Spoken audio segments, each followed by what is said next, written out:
everything, every song on here came from notes in my phone, came from something real that happened to me, or something that I felt, or you know what I mean? And I think that makes the listening experience more real.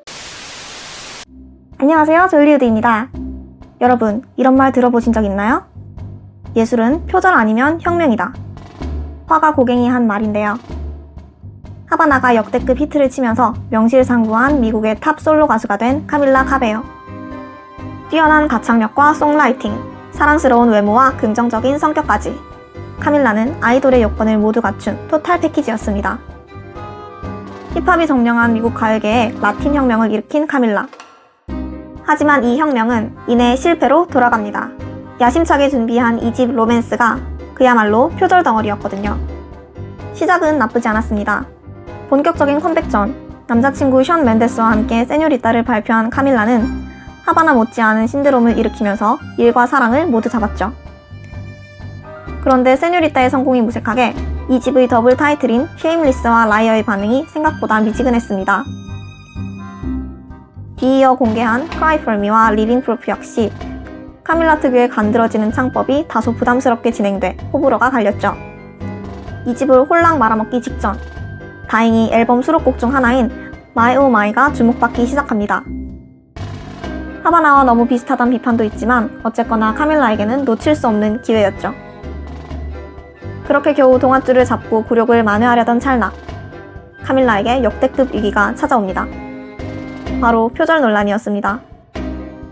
방탄소년단과 함께 작업해 화제였던 미국 가수 할시 측이 할시의 앨범 Hopeless Fountain Kingdom과 카밀라의 로맨스 사이에서 다수의 유사성을 발견했다며 항의했습니다.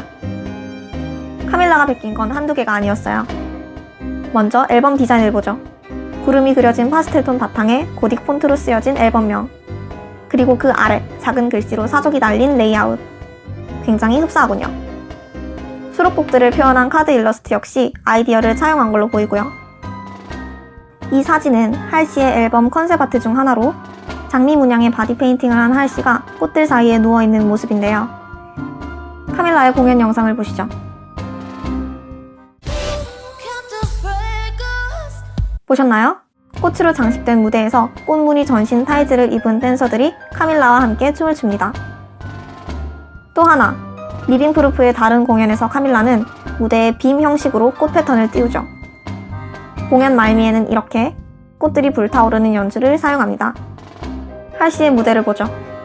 여기서도 무대 한가득 꽃이 보입니다. 그리고 마찬가지로 불길이 치솟습니다. 컨셉, 앨범 아트, 무대 연출, 노래를 제외한 할시의 모든 걸 훔치려고 한 걸까요? 카밀라는 심지어 굿즈까지 표절했습니다. 티셔츠는 너무 똑같아서 뭘 더 설명할 필요가 없네요. 할시 측의 저격을 시작으로 사람들은 카밀라의 또 다른 도둑질을 찾아냅니다. What do I know about love? What I know for sure about love is 몽환적인 영상에 낮게 깔리는 나레이션. 카밀라의 2집 컨셉 영상입니다. 다음 영상에 집중해주세요.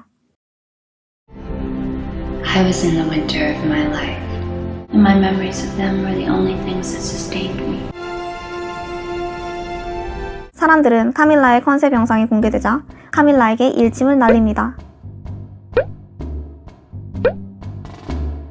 카밀라가 침묵으로 일관하는 사이 라나 역시 이 영상을 확인하고 카밀라의 인스타그램에 직접 댓글을 남겼어요.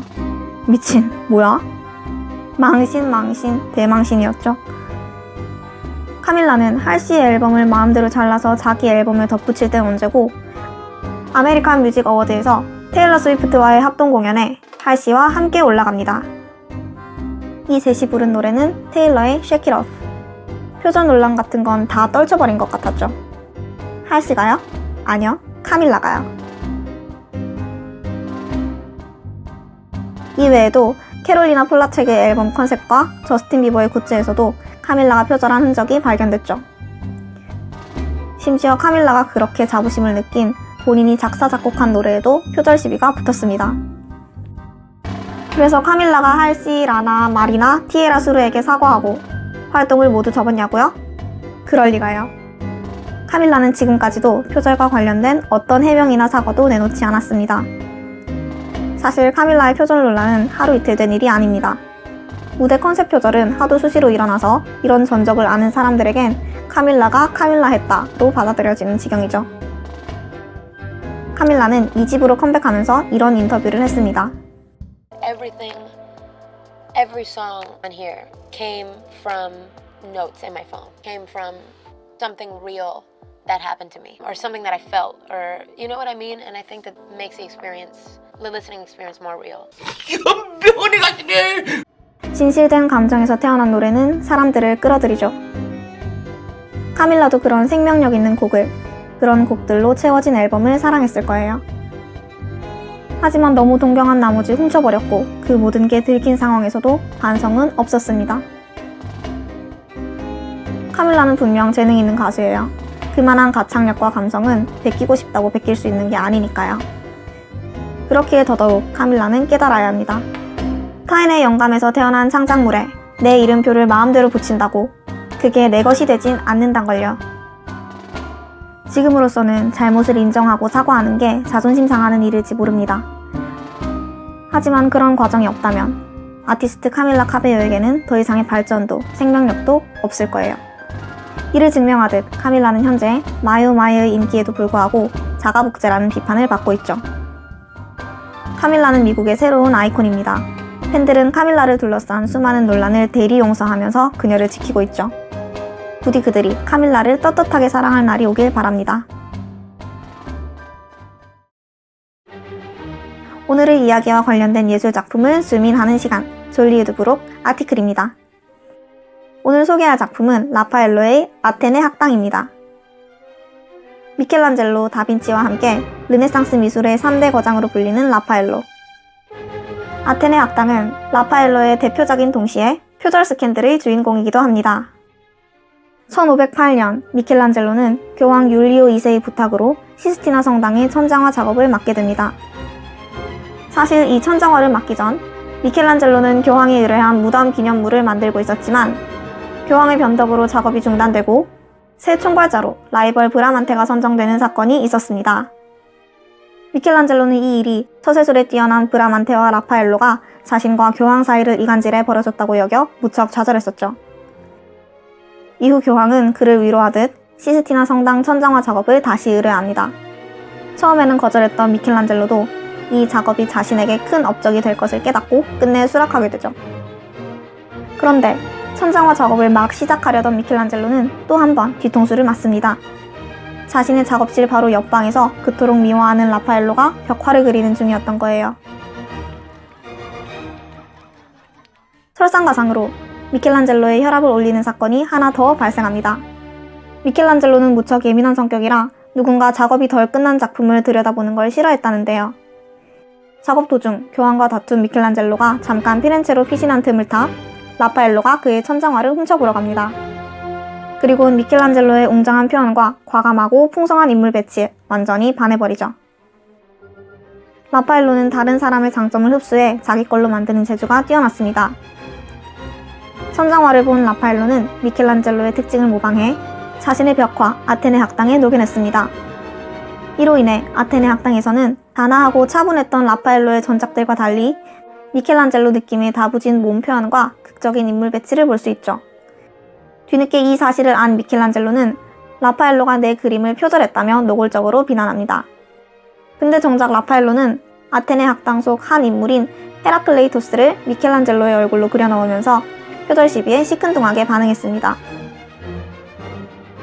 철학자 헤라클레이토스는 기이한 행동과 심오한 언행, 선대 사상가들을 향한 날선 비판 탓에 어두운 사람이라 불렸다는데요. 미켈란젤로를 철학자로 출연시킨 게 미켈란젤로를 향한 존경과 사죄의 의미라는 해석도 있지만 개인적으로는 비꼰 느낌이 더 강하게 듭니다. 미켈란젤로가 길에서 마주친 라파엘로에게 귀족 도련님처럼 팬들한테 쌓여서 어딜 가시나? 라고 하자 라파엘로는 그러는 당신은 사형 집행인처럼 혼자 어딜 갑니까? 라고 받아친 일화가 있다죠.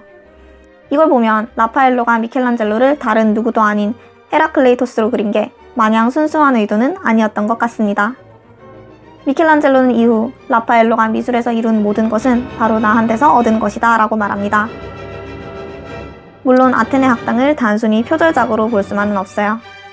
시공간을 초월해 한자리에 모인 플라톤, 아리스토텔레스, 소크라테스 등 총 54명의 철학자가 자유롭게 토론하는 풍경의 아테네 학당은 인류의 발전과 함께 해온 수많은 철학적 논의를 한 폭의 그림으로 표현한 위대한 작품이죠.